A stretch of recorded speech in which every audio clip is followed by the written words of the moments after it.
Shri Chandrashekhar please. धन्यवाद सभापति महोदय, आपने मुझे वित्तीय विधेयक पर बोलने का मौका दिया। किसान मजदूर रात में थक के सो जाते हैं, सपने में देखते हैं कि जीवन बदल रहा है, गरीबी खत्म हो रही है। सुबह जब आंख खुलती है तो लगता है वापस झुका तू है। ऐसा ही इस बार का बजट गरीबों के लिए था। महोदय, मैं अपने क्षेत्र से शुरुआत करूंगा। मेरा क्षेत्र नगीना बाढ़ प्रभावित है, कोई चर्चा नहीं हुई। किसान आम आदमी परेशान है, कोई चर्चा नहीं हुई। गन्ना मिल समय पे पैसा नहीं देती है। गुलदार ने 30 लोगों की जान एक साल में ली है पिछले, कोई फर्क नहीं पड़ता अमीरों को। उद्योग धंधे लगाने कोई बात नहीं हुई। मेडिकल कॉलेज और एम्स के निर्माण की कोई बात नहीं हुई। ग्रामीण क्षेत्रों में खेलों को बढ़ावा देना, स्पोर्ट्स कॉलेज की कोई बात नहीं हुई। महोदय, देश में भूमि सुधार किया जाए। लाखों बीघा जमीन जो है भूमाफिया ने कब्जाई हुई है, भूमिहीन लोगों को भूमि दी जाए। बिजली के दाम में कटौती की जाए। गरीबों को कम दाम पे जो है बिजली उपलब्ध कराई जाए। ठेकेदारी प्रथा, संविदा, लेटर एंट्री खत्म की जाए। पक्की नौकरी दी जाए। निजीकरण की वजह से सरकारी नौकरियां लगभग खत्म हो गई हैं। मेरी मांग है, और मैंने निजी विधेयक भी पेश किया था, कि निजी क्षेत्रों में SC, ST, OBC के लोगों को आरक्षण की व्यवस्था कराई जाए और पुरानी पेंशन बहाल की जाए। लोगों के पास एक तरफ सरकारी योजना चलाकर प्रधानमंत्री आवास योजना जो है उसके नाम पर मकान दिए जाने की बात होती है, वहीं दूसरी तरफ लखनऊ के अकबर नगर को तोड़ दिया जाता है। नवी मुंबई में के खार घर में What is his name? Patil. Patil is not Shankar. No, this is the caste. उसकी जार This is Kashmir, Chandrasekhar. No, this Patil. Mike नहीं है सर, This is बंद कर रहे हो sir? independent. This is independent. आ गया। धन्यवाद।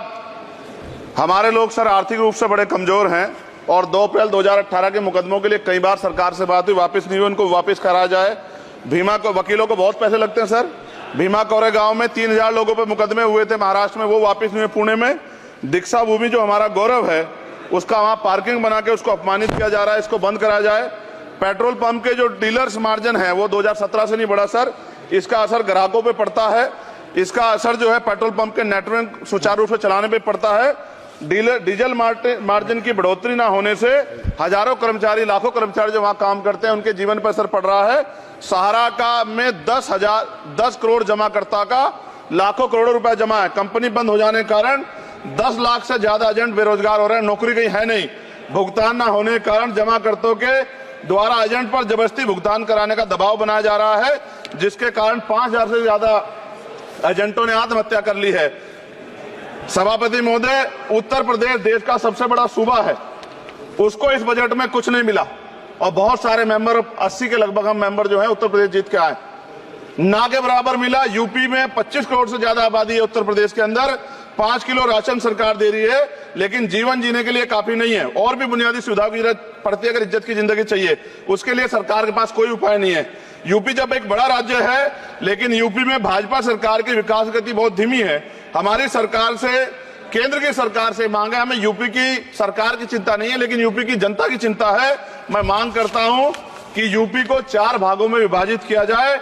डॉक्टर बाबा साहब अम्बेडकर ने कहा था 1995 में, उनकी बुक है थॉट्स ऑफ लिंग्विस्टिक स्टेट, किताब में कहा था राज्य जितना छोटा होगा राज्य की प्रगति उतनी होगी, जनता को रोजगार मिलेगा और जनता का जीवन संपन्न होगा। मोदी, एक बात मुझे आपसे कहनी है, आपने भी ये विषय उठाया था जब आप अपनी बात रख रहे थे, शेड्यूल कास्ट के साथ जो धोखा किया गया सुप्रीम कोर्ट के जरिए, आप इस बात को इस तरह समझे, 1.5 साल पहले मैंने मांग की थी, अगर इतना हितैषी हमारे लोग होते तो जब EWF 10% दे सकते हैं तो 5% शेड्यूल कास्ट के उन जातियों को दिया जा सकता था, लेकिन दृढ़ संकल्प और इच्छा शक्ति नहीं है गरीबों के उत्थान की। साथ साथ OBC की जातियां उनको भी दिया जा सकता था। ये जो हमारे साथ खेल किया गया है, ये खेल जो है इसमें बहुत गुस्सा है, सरकार को संज्ञान लेना चाहिए और सत्ता और विपक्ष दोनों जो है अपना स्टैंड क्लियर कर दें, क्योंकि दलित समाज, आदिवासी समाज इसको देख रहा है, वो भूलेगा नहीं। जो उनके गले काटने का काम करेगा उनको भूलेगा नहीं।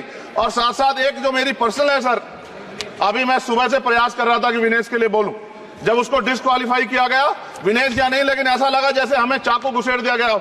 मेरे आज भी याद है उस प्रोटेस्ट में मैंने रातें काटी हैं और 4-4 गोली खाई मैंने। ये देश की अस्मिता से जुड़ा मामला था, पर हमने, हमारी मांग ये थी कि सरकार स्टैंड क्लियर कर दे, तब भी सुनवाई नहीं की गई। जब मंत्री बोलने आए तो हमने उनसे कहा कि हमें कुछ इंफॉर्मेशन चाहिए, उस पर बात नहीं हुई। सवाल ये है सर, 1 गोल्ड हमारे लिए आ रहा था और जब ये गोल्ड आता देश गौरवान्वित होता, और क्या व्यवस्था थी सर कि उसका वेट बढ़ गया, पता ही नहीं लगा सिस्टम के लोगों को। क्या बेवकूफी की गई है, ये सोचने का विषय है सर। ये बहुत महत्वपूर्ण देश की बेटी का मामला है। ये हरियाणा की बेटी नहीं है सर, वो एक जात की बेटी नहीं है, वो हमारी बहन है, देश की बेटी है। और आपने क्या किया हरियाणा के साथ? आपने हरियाणा का बजट कम किया, जबकि सबसे ज्यादा मेडल हरियाणा लेके आता है। ये गलत है सर, ये धोखा है।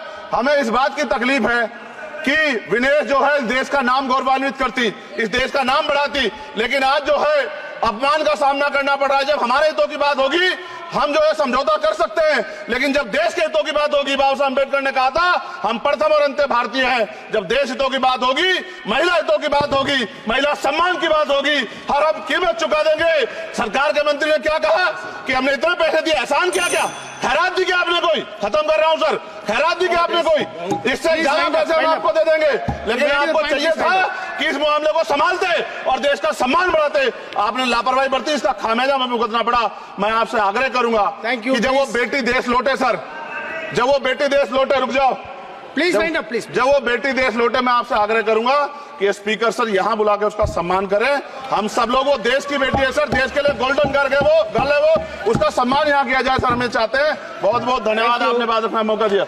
महिला विरोधी चुप रहे। थैंक यू कोई महिला विरोधी नहीं बोलेगा बीच में। श्री विशाल पटेल